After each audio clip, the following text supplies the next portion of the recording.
Student, स्वागत है आपका B biological with Sachin Poonia की नई वीडियो में, जिसके अंदर हम पढ़ेंगे चैप्टर 19 क्लास 11 बायोलॉजी। आर्टिकल 1 है 19.1 आपका। इससे पहले हम पढ़ चुके हैं इंट्रोडक्शन किडनी को लेके। अभी हम पढ़ेंगे ह्यूमन एक्सक्रीटरी सिस्टम क्या है, किन चीज़ों से मिलकर बना है और कैसे ये काम करता है। तो चलिए शुरू करते हैं। Human excretory system. Okay, colour change कर लेते हैं। ओके, ये रहा bright colour. In humans the excretory system consist of a pair of kidney. देखो, हमने ये जो दो किडनी होती हैं, दो यूरेटर होते हैं, एक यूरिनरी ब्लैडर होता है, एक यूरेथ्रा होता है। ये हमने कल भी डिस्कस किए थे। अभी हम इसको कंप्लीट करते हैं। भाई, एक पेयर ऑफ किडनी होता है, left and right kidney. One pair of ureter, दोनों किडनी में से एक एक ट्यूब निकलती है, उसको बोलते हैं यूरेटर। और एक कॉमन यूरिनरी ब्लैडर होगा जो नीचे आपको दिखाई दे रहा है, ठीक है। एंड यूरेथ्रा, और आपके ब्लैडर की ओपनिंग क्या होगी, urethra. Kidney are a reddish brown bean shaped structure situated between the level of last thoracic and the third lumbar. ये स्केलेटल सिस्टम हम पढ़ेंगे ना, तब आप इसको थोड़ा और बेहतर तरीके से समझ पाओगे, ठीक है। Last thoracic and the third lumbar. Vertebra close to the dorsal inner wall of the abdomen cavity. अब डोर्सल इनर वॉल का मतलब क्या है, पीछे की तरफ से अंदर, ठीक है, बैक साइड से, पुट्ठे जिनको बोलते हैं, थोड़ा उनके ऊपर की तरफ, ठीक है, जहाँ पे आपके फेफड़े ख़त्म होते हैं उनसे थोड़ा सा नीचे।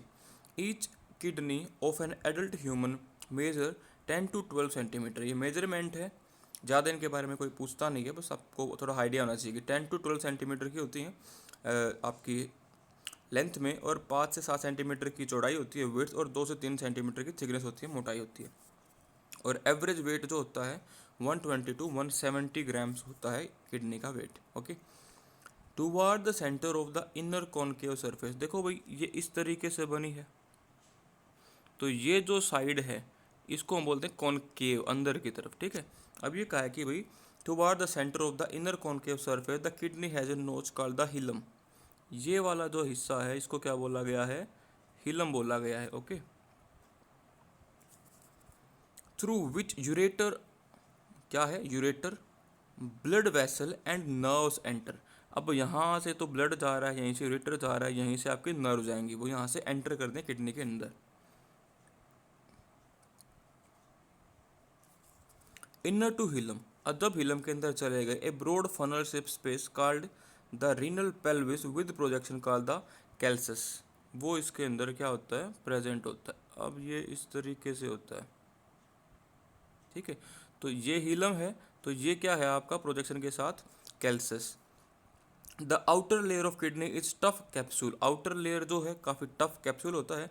अब किडनी के अंदर दो जोन होती हैं, एन आउटर कोर्टेक्स, ये तो क्या रहेगी आपकी आउटर कोर्टेक्स रहेगी, और एक जो ये अंदर की तरफ रहेगा ये आपका इनर मेडुला रहेगा, ठीक है। अब मेडुला जो है वो डिवाइड करता है कुछ कॉनिकल मासेस के अंदर, को बोलते हैं मेडुलरी पिरामिड्स। वो इस तरीके से क्या होते हैं आपके बने होते हैं, जो हम नेक्स्ट पेज पे देखेंगे। प्रोजेक्टिंग द कैल्सस, जो कहाँ होते हैं, ये अगर आपका कैल्सस है तो पिरामिड्स यहाँ पे अंदर की तरफ गढ़े होते हैं, ठीक है, अंदर की तरफ गढ़े होते हैं। सिंगल को बोलते हैं कैलेक्स, मल्टीपल को कैल्सिस। द कोर्टेक्स, अब कोर्टेक्स की बात करें, एक्सटेंडेड बिटवीन द, अभी इस डायग्राम से आपका सब क्लियर हो जाएगा। The cortex extended the medullary pyramid and renal tubule called the column of Bertin. देखो क्या है, ये जो आपकी नोच थी, ठीक है, दिस वन, ये आपकी क्या थी, हीलम।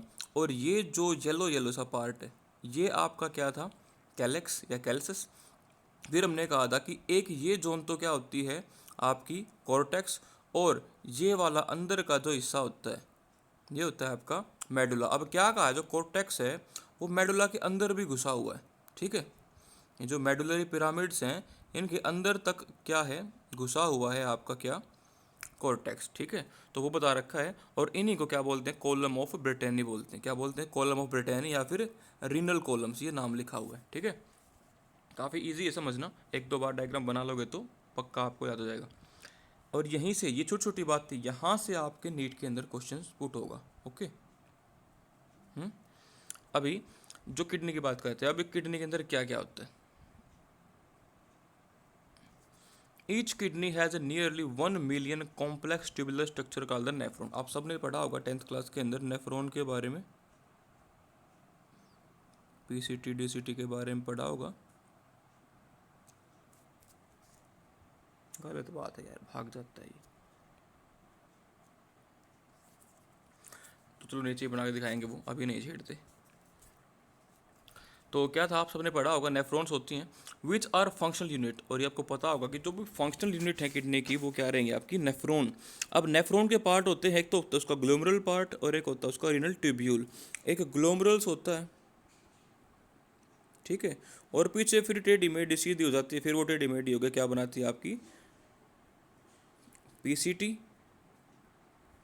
DCT, loop of Henle's, collecting duct, और ये आपका ग्लोमेरुल जिसके अंदर क्या आके जाती है ब्लड वेसल्स आती हैं, ठीक है।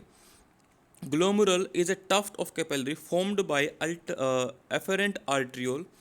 क्या होता है ये, fine branch of renal artery. Renal artery जो आती है ना ब्लड लेके, वो बनती है ये, ठीक है। मतलब कि अगर मैं इसको दोबारा बना के दिखाऊं, या एक सेकंड थोड़ा देर आप रुके जाओ, नीचे ही चल पड़ेंगे। तो क्या है, वो बनाती है आपका tuft renal tubule.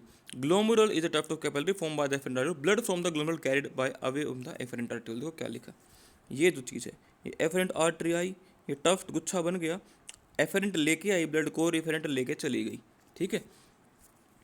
The renal tubule begin with double walled cup structure called Bowman capsule. और जो रीनल ट्यूब्यूल है इसकी शुरुआत कहाँ से होती है, एक डबल वॉल, एक वॉल ये है एक वॉल ये है, double wall cup shape structure से, ठीक है, जिसको बोलते हैं Bowman's capsule. Is called Malpighian body और रीनल कॉर्पल। और पूरी को क्या बोलते हैं, क्या लिखा है यहाँ पे, ग्लोमेरुल अलोंग विद बोमन कैप्सूल। ये बोमन कैप्सूल है, इसके अंदर अगर हम आर्टरीज वगैरह को भी काउंट कर ले तो पूरा क्या बन जाता है आपका ये मेल्फिगिन बॉडी बन जाता है, ठीक है। Tubule continue further with the highly cold network. अब जो ट्यूब्यूल है वो आगे बढ़ेगा, हाईली कोल्ड नेटवर्क है। अगर उसको हम थोड़ा सा छोटा करके आपको दिखाऊं, नहीं हो रहा, इससे छोटा ही इतना ही है। तो देखो क्या है, ये आपका टफ्ट ऑफ आर्टरी है जिसको बोला हमने ग्लोमेरुल, ठीक है। ये आपका क्या है, बोमन्स कैप्सूल। इन दोनों को क्या बोल सकते हैं हम, मेल्फिगियन बॉडी बोल सकते हैं। अब ये जो नीचे टेढ़ा मेढ़ा हिस्सा है इसको बोलते हैं, देखो ये आगे की तरफ है तो प्रोक्सिमल है, और टेढ़ा मेढ़ा है, ठीक है, तो कॉन्वोलेटेड है, और ट्यूब है तो ट्यूब्यूल है, तो प्रोक्सिमल कॉन्वोलेटेड ट्यूब्यूल कहलाता है। अब ये जाएगा नीचे स्ट्रेट, एक लूप की तरह जा रहा है, तो उसको बोल देते हैं लूप ऑफ हेनल्स। हेयर पिन जैसी स्ट्रक्चर होती है इसकी, आपने जो देखी होगी, वो सूट साड़ी पे लगा लेती हैं फीमेल्स, इस तरीके की होती है, तो इसी तरीके का आपको दिखाई देगा। अब इसके जस्ट बाद दोबारा से कॉन्वोलेटेड ट्यूब्यूल है, लेकिन वो बाद वाले, इसको बोलते हैं हमने डिस्टल कॉन्वोलेटेड ट्यूब्यूल। तो ये बाद में आके ओपन होती है कॉन्वोलेट कलेक्टिंग डक्ट के अंदर। तो ये आपको समझ में आ गया होगा। A hairpin of anal loop is the next part of the tubule which has descending and ascending limb, नीचे और ऊपर जा रहा था वो। The ascending limb continue with the another highly coiled tubule called DCT, ये मैंने आपको अभी जस्ट बताया। The DCT of many nephron open into straight tube called the collecting duct, वो भी हमने अभी बताया। Many which converge and open into renal pelvis, और वो क्या होता है, सारे के सारे किसके अंदर खुलती हैं, renal pelvis के अंदर। मतलब कि जो आपकी किडनी थी ना, नेफ्रॉन्स तो पूरे में फैली हुई हैं, वो रीनल पेल्विस के अंदर क्या होती हैं, आके खुलती हैं, ठीक है, through medullary pyramid in the calyces. और फिर पिरामिड्स के थ्रू वो कैल्सस में खुलती हैं, और कैल्सस से आएंगी वो यूरेटर के अंदर, ठीक है। The Malpighian corpuscles PCT and DCT of the nephron are situated in cortical region of the kidney whereas the loop of anal deep in the medulla। अब देखो ये क्या है, इसको मैं बताता हूँ आपको। अगर हम एक किडनी की बात करें, ठीक है, और फिर हमने कहा था कि ये वाला मेडुलरी पार्ट है, ये वाला कोर्टिकल पार्ट है, तो जो आपके मेल्फिगियन बॉडी है, PCT है और DCT है, वो तो होते हैं कोर्टेक्स में, लेकिन जो लूप ऑफ एनल्स है वो कहाँ जाके आता है, आपका मेडुला में, ठीक है। इस बात को ध्यान रखना, क्योंकि इसके हिसाब से नेफ्रॉन की टाइप भी आएंगी, कोर्टिकल नेफ्रॉन या मेडुलरी नेफ्रॉन, ठीक है। In majority of nephron the loop of Henle is too short and extend only very little into the medulla. भाई मोस्टली क्या होता है, काफ़ी छोटा लूप ऑफ एनल है तो वो ज़्यादा मेडुला के अंदर जा नहीं पाता, उनको बोलते हैं कोर्टिकल नेफ्रॉन। कोर्टिकल नेफ्रॉन वो होती हैं जिनका हिनल्स लूप जो होता है वो काफ़ी छोटा होता है, और उसकी वजह से वो मेडुला के अंदर जा नहीं पाता, ठीक है, उसको बोलेंगे कोर्टिकल नेफ्रॉन इन सम। लेकिन जो दूसरी होंगे जिनका हिनस लूप लंबा होता है वो मेडुला के अंदर चली जाती हैं, जिनको बोलते हैं जक्स्ट्रा मेडुलरी नेफ्रॉन। ये दोनों नाम आपके बहुत इंपॉर्टेंट हैं, ठीक है। The efferent arteriole emerging from the glomerulus. अब जो इफेरेंट आर्ट्रियोल है ग्लोमेरुल से निकल रहा है, form a fine capillary network around the renal tubule, peritubular capillary, a minute vessel of the network run parallel to the Henle's loop from U shape vasa recta. Vasa recta is absent in highly reduce in cortical nephron. देखो vasa रेक्टा cortical nephron में गायब होता है। अब ये क्या है वो मैं आपको बता देता हूँ। इस बात को आप याद रखना कि जो वासा रेक्टा है वो कोर्टिकल नेफ्रॉन में एब्सेंट होता है, क्योंकि उनका बहुत छोटा होता है क्या, लूप ऑफ हिनल्स। तो देखो बच्चों, ये जो चीज़ है, ये जो आपकी इफेरेंट आर्ट्रियोल थी वो ना एक यू शेप में देखो पूरी लूप ऑफ हिनल को कवर किए हुए, इसी को बोलते हैं आपका वासा रेक्टा, ठीक है। ये क्या करता है, यहाँ पे म्यूचुअल एक्सचेंज होता है आयन का। सारा सामान ये नहीं है कि भाई जो एक बार फिल्टर हो गया उसको हम बोर्ड से बाहर फेंक देंगे, उसको काउंटर करंट होता है, हम बार बार चेक करते हैं कि क्या कोई चीज़ काम की है, उसके बाद उसको हम एब्जॉर्ब कर लेते हैं। तो ये था आपका ह्यूमन किडनी का स्ट्रक्चर। अब अगली वीडियो में पढ़ेंगे हम यूरिन फॉर्मेशन। तब तक के लिए बने रहें मेरे साथ, देखते रहें, कमेंट करते रहें, शेयर ज़रूर करें। अगर आपके पास सोशल मीडिया है, आप फेसबुक चलाते हो, व्हाट्सअप चलाते हो, तो आपके जितने भी कजिन्स वगैरह हैं आप उनके साथ इसको शेयर कर सकते हो। Okay, hope for the best, करो रेस्ट। थैंक यू, जय हिंद, जय भारत।